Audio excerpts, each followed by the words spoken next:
I want to take a minute and go over this syllabus with you. I know you understand that you're responsible for everything in the syllabus, but I want to point out a few high points for you that have been a bit of a stickler in the past, and let's make sure that we don't have those problems come up this semester. This is our syllabus for English 103. I want to go over a few things with you. First, there is no textbook required for this course. Everything is contained within the classroom. That means that you must plan time throughout the course to study the pages inside of the classroom. I'm going to pause here just one quick moment and mention to you what I see in my grade center is your activity within the course. It shows your name and it indicates how much time you have spent in the course. And then if I click an analytic of that, it will show me exactly how much time you spent reading any particular page. It gives a complete breakdown of the time you spent in the class. Now, y'all, as online teachers, we only have one way of knowing whether or not you're studying the material. And the idea that maybe somebody might want to come in and just log in the course and then walk away and let it run all day isn't going to work either, because that'll just show, it'll immediately kick into Canvas and show that it was just idle time spent registering time. So, and besides, I think you want to study this course anyway. It's wonderful. It's so much fun. I have such great assignments in here, tried and true, that you're going to enjoy, that I hope you'll want to challenge yourself to read this content. The number of modules in the course remains the same. The due dates change depending upon the length of the semester. We have some semesters that are 5 weeks, some 15 weeks, some 8 weeks. It all varies. So you need to be able to demonstrate some writing skills before taking this course, and those are listed below. We'll look at those in just a second. This particular course consists of 1 to 2 modules per unit, online study materials, assignments that are so much fun, and a creative writing exam. So you will be writing 3 essays in addition to this final exam. The first essay is short, the next one's a little bit longer. The next one is one that you have 2 choices for how you want to write that. And then we have the values of those assignments. And I want to stop right here and explain this to you for a moment. I've said my entire teaching career, anything is better than a 0. Anything. So in this course, failure to submit any document required for this course will result in -3 points for that grade. So you won't get a 0 in the grade book, you'll get a -3. In addition to that, your final weighted total course grade will be altered to reflect -3 for any assignment you didn't turn in. So if you don't turn in 3 assignments, you're going to get -9 off of your final weighted total. And here's an example of that. If your average was 71, you failed to turn 1 discussion board, that's -3. Your average would be 69, a D. On the other hand, if you are a student who turns in every single assignment and you pass the grades on each one of those assignments, you will receive a bonus at the end of the semester, and that 69 would turn into a 72, a C. Now, you're only given 1 bonus for completing all of the work in the course and making a passing grade on all of that work. This is the breakdown. Okay, now let me just go on to one more thing real quick. Obviously, you want to read all of this information and find out what each of the modules contains and what they cover. Plagiarism is something I want to stop on for just a second because we had an incident with this last semester. Not in this class, not in this school, but at a different campus. A student submitted a really nice looking essay. Well, this was completely different from any of the other work that this student had completed in this course. And it made me think, what are we doing? So I asked him about it, and he said, well, my wife typed it for me because I never really learned how to type in high school, and I told her what to write, but she wrote it for me. And I said, yeah, we have a word for that. It's called cheating. Everything that you submit needs to have been typed and prepared by you. In the case of that student, he received an F for the assignment and his written excuse, and the assignment were submitted to the dean, and I don't know where it went from there. So make sure you do your own work and make sure that you don't have somebody else doing the work for you. If you have somebody else doing the work for you, I don't know. I don't know why you're taking the course. I mean, don't you want to be brilliant? You are brilliant. Don't you want to show how brilliant you are? All right, do your own work. Next thing, late penalties. Every student is excused one assignment except for the final essay and discussion boards. You cannot turn a discussion board in late, because what good would that do to the other people in your group? If you're supposed to, I had a student who had a discussion board due September 10th, and they turned it in May 2nd. What? That really is a sticking point for me, because the other people in that discussion group deserved your brilliance, and they deserve to have your attention. And going in at the last minute and just throwing up content and hoping to get credit for it really does bother me, because this course is to be an active classroom with students participating with other students.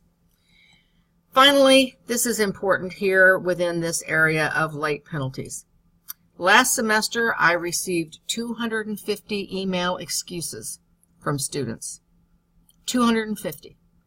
Everything. We had 40 grandfathers die last semester, and that's terrible. I don't know if something was in the air or what happened, but that was the situation. I had students who wrote an 1,800-word excuse, which was twice the length of the assignment that was due. I don't discount any excuses. I don't say that anybody's not telling the truth. I absolutely do not make that statement.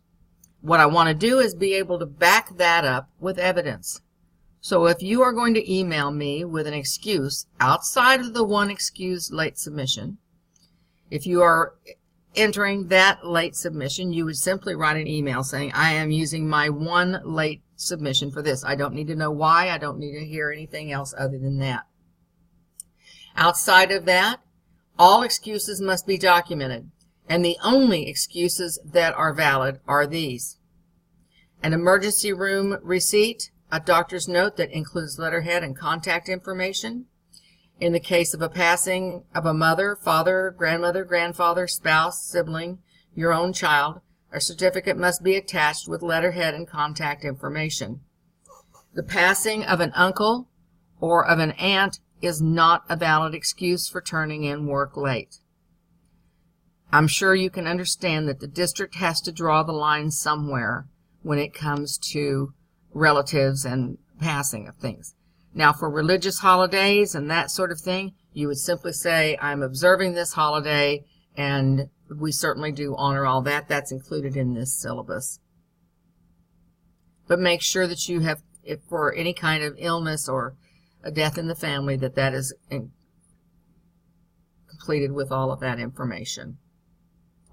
Next thing that is a problem quite a bit of the time is every single thing you submit must have a word count. The reason for that is that we are required to write thousands of words for this semester. By the end of the semester, you will certainly have written that many words, but we want to be able to document that to substantiate your grade in this course. The deductions for failure to turn in a word count are between 0 and 100 points. I reserve the right to apply a grade of 0 to any document other than discussion posts that does not contain name, date, course assignment, and word count. Here's an example, and I'm showing you an example here. When you get into the course in the Start Here menu, you will find a nice video tutorial on exactly how you can determine word count. And I've shown that here. You can study that at your leisure. Always submit a PDF. I can't tell you how many times students receive a 0 because they don't turn in a PDF. And what I see from my end when I go into the Grade Center is a blank page. So make sure that you always submit a PDF. I already mentioned discussion boards a little bit, so I'm not going to belabor the point. But just keep in mind that if a discussion board is due on Tuesday, turn the discussion board in on Tuesday, without excuses about why you didn't turn in a discussion board on Tuesday. Your other students in that group want to hear from you. Your opinions are valid. Your ideas are brilliant. Why would you withhold those from the members of a group? Make sure you mark your phone. Do whatever you need to do. I have little reminders on my phone. I have a cute ringtone just for you. So make sure that you have everything marked. I don't have very many discussion boards included in this course at all. And that means that all the ones that are included are important. Okay? Let's make sure that you do that. You're going to see announcements all the time when you enter into the course, and those you're going to want to make sure that you read.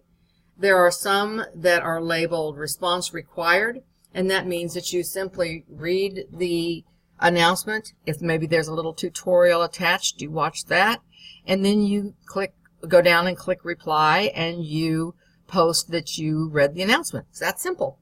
But make sure that you pay attention to those announcements. If you need to send an email to me, first, I hope that you'll want to send an email to me talking about your topic and ways that you are thinking about approaching a topic. I'm very happy to answer those emails. Any other emails must obviously come through the college and must be posted through the classroom. If you send me an email through some other format, Hotmail, email, Gmail, Yahoo, it will be kicked out and called auto reply. I know I hate it when I get an auto response, so make sure that you don't. The only assignment that you can ever send to me as an attachment would be the doctor's notice or other notifications regarding an absence and a late penalty. Otherwise, do not submit any assignments via email. And when you do email me, please make your subject matter clear, short, and concise. I've had students write 1,800 words in an email to me. I just need to know what it is that we're looking for. I had a student write and say, how come I received a bad grade on this assignment? Which assignment? How would I possibly know if it's not spelled out exactly what is requested? I'm happy to look at anything, but please make sure that you're thoughtful when it comes to that. Now, these prerequisite skills that I mentioned before are listed here. And I know some of these may set your hair on fire, and these are not skills that are taught in this course. This course is 3 levels above these prerequisites. Doesn't mean you can't learn them. We have a fabulous writing center. You can go to Grammarly.com. You can go to YouTube tutorials. You can find any number of ways to learn whatever skills you need to polish prior to taking the course. So that concludes my tour of the syllabus. Last thing I want to mention to you is that this is a flexible syllabus and subject to change. That concludes this tutorial on the tour of the syllabus for English 103.